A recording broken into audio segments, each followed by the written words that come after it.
নমস্কার প্রিয় বন্ধুরা, তোমাদের সবাইকে আমার চ্যানেলে স্বাগত। তো চলো বন্ধুরা, আজকে তোমাদের সঙ্গে আমি শেয়ার করব একদম নতুনত্ব একটি দারুণ মজাদার একটি রেসিপি। আমি এখানে কাশ্মীরি লঙ্কা নিয়েছি মিডিয়াম সাইজের। তো কাশ্মীরি লঙ্কা দিয়ে আমি আঙ্কেল চপ তৈরি করে দেখাবো। দু ধরনের চপ তৈরি করব। তো চলো বন্ধুরা, দেখে নিই আমি কীভাবে এটি তৈরি করে নিলাম। তো বন্ধুরা, দেখতে পাচ্ছ আমি এখানে কয়েকটি বিলিতি ধনেপাতা নিয়েছি, কয়েকটি রসুন কোয়া এবং 4টে কাঁচা লঙ্কা। এটা ঝালটা অবশ্যই তোমাদের পরিমাণ মতো নেবে। দেখো সবগুলো একসঙ্গে আমি পেস্ট করে নিয়েছি। আমি এখানে শিলনোড়াতে বেটে নিয়েছি। এর মধ্যে আমি লবণটা অ্যাড করে নিলাম। আর এখানে দেখো কিছুটা আতপ চাল আমি ভিজিয়ে রেখেছিলাম প্রায় 15 মিনিট আগে। এই চালটাকেও এবার পেস্ট করে নিলাম। তো এটা বেশ শক্ত হয়ে গেছে। এর মধ্যে আমি একটু লবণ মেশাবো এবং একটু হলুদ দেবো, দিয়ে খানিকটা জল দিয়ে এটাকে সুন্দর করে একটা ব্যাটার তৈরি করে নেব। এবার দেখো প্রথমে আমি কাশ্মীরি লঙ্কাটা নিলাম, এভাবে মাঝখান দিয়ে আমি চিড়ে নিলাম। ফুটো করার পর আমি 2-3 সাইড দিয়ে ভালো করে ফুটো করে নেব, যাতে করে ভেতরে মশলাটা ভালোভাবে ঢুকতে পারে এবং দারুণ মুচমুচে একটা ভাব তৈরি হয়।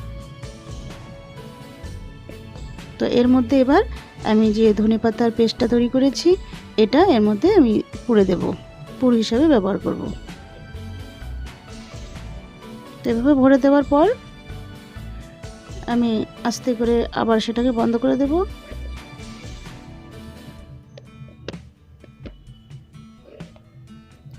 হয়ে গেছে। এবার আমি এখানে যে ব্যাটারটা তৈরি করে নিয়েছি সেটার মধ্যে আমি ভালোভাবে এটা মিশিয়ে নেব।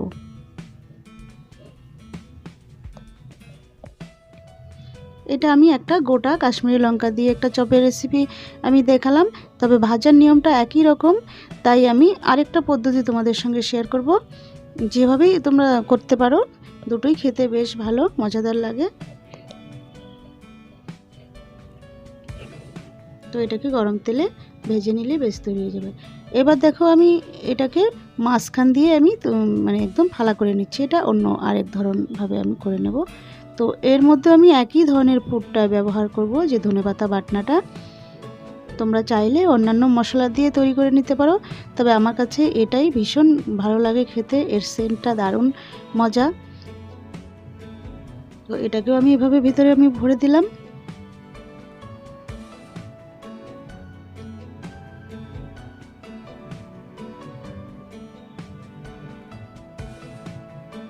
এরপর এটাকেও আমি ব্যাটারে মিশিয়ে নেব।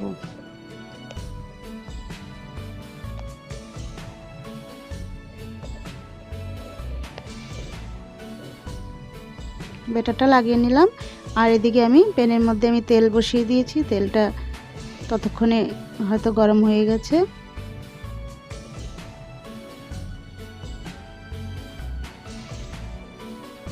বেশ লাগানো হয়ে গেছে। দেখো এখানে তেল গরম হয়ে গেছে।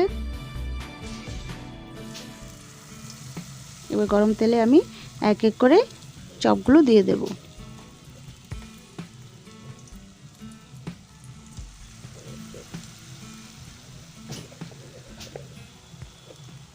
দুভাবে করলেও খেতে স্বাদ একই রকম হবে। এবার আস্তে আস্তে করে এক সাইড হয়ে যাওয়ার পর অন্য সাইডটাকে আমি উল্টে উল্টে ভালোভাবে ভেজে নেব।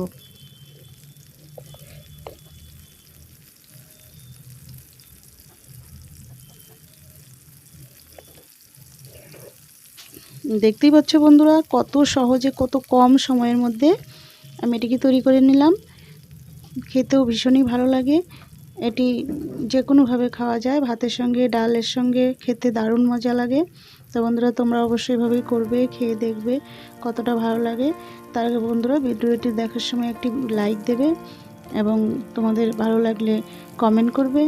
আর বন্ধুদের সঙ্গে অনেক অনেক শেয়ার করো।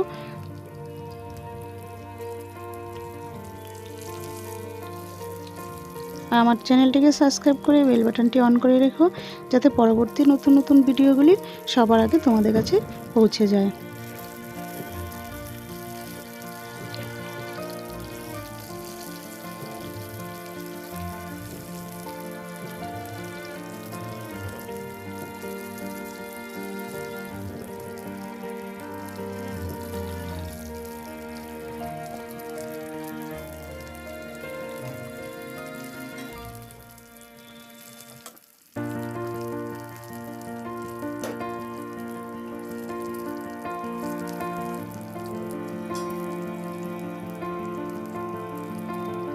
কিছুক্ষণ এভাবে আমি ভেজে নেব।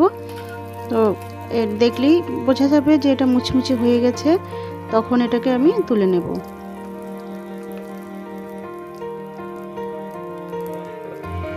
তো বন্ধুরা দেখো, এগুলো আমার হয়ে গেছে। তোমরা দেখে নিশ্চয়ই বুঝতে পারছো এটা খেতে কতটা টেস্টি হবে, কতটা মুচমুচে হয়ে গেছে। দেখো এত সুন্দর। এর উপর আমি এবার বিট লবণ ছড়িয়ে দেব, দিয়ে এটা আরও খেতে আরও ভীষণই ভালো লাগবে। একবার খেলে তোমরা বলতে পারবে এটা কীরকম। তো বন্ধুরা সবাই সুস্থ থাকো, ভালো থাকো। আমি আবারও ফিরে আসবো নতুন নতুন ভিডিও নিয়ে। ততক্ষণ তোমরা আমার পাশে থেকো। সবাইকে অনেক অনেক ধন্যবাদ।